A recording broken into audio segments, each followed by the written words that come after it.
Zavidajo nam ga nogometne velesile, bojijo se ga najbolj kakovostni evropski vratarji. Izbrane besede mu namenjajo vsi, ki so imeli priložnost z njim sodelovati. Ne govorimo o blišče razvajanem nogometnem zvezdniku, temveč o skromnem napadalcu slovenske reprezentance, ki je postal najboljši strelec celotnih kvalifikacij za prihajajoče evropsko prvenstvo v Bolgariji. Ja, Jan je prijazen fant, zelo rad se družim z njim, je odprt, komunikativen, daje nam lahko tudi nasvete, kako je v tujini. Zelo dobro se ujamem z njim na igrišče, bi rekel, zelo rad igram z njim na igrišče in vedno znova se veselim priložnosti, da z njim stopim na zelenico. Ja, zagotovo on je nepogrešljiv člen te ekipe. Tudi na treningih nekako vsakič poskušaš ga ustaviti, ker je zagotovo, mislim, da če ne eden najboljših teh mladih igralcev v Evropi, tudi kot prijatelj, sem zelo dober prijatelj z njim, tako da ja, mislim, da sem tudi se veliko od njega naučil kot človeka in kot igralca. Kolega iz reprezentance sta Janu Mlakarju izkazala veliko mero spoštovanja, katerega je bilo moč prepoznati tudi v tonu slovenskega selektorja.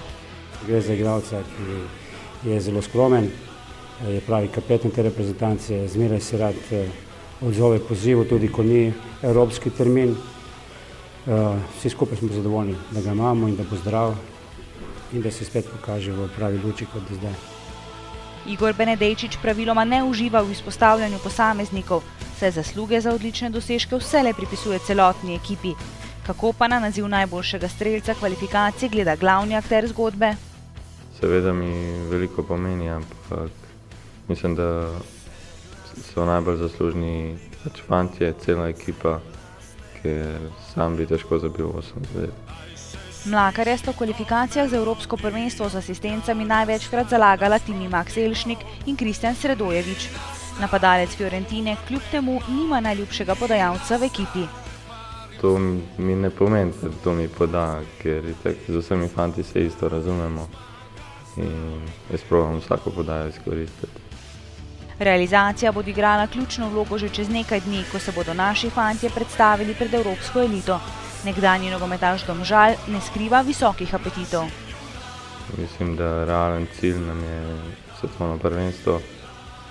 Vsi s fanti ga hočemo doseči in se bomo potrudili.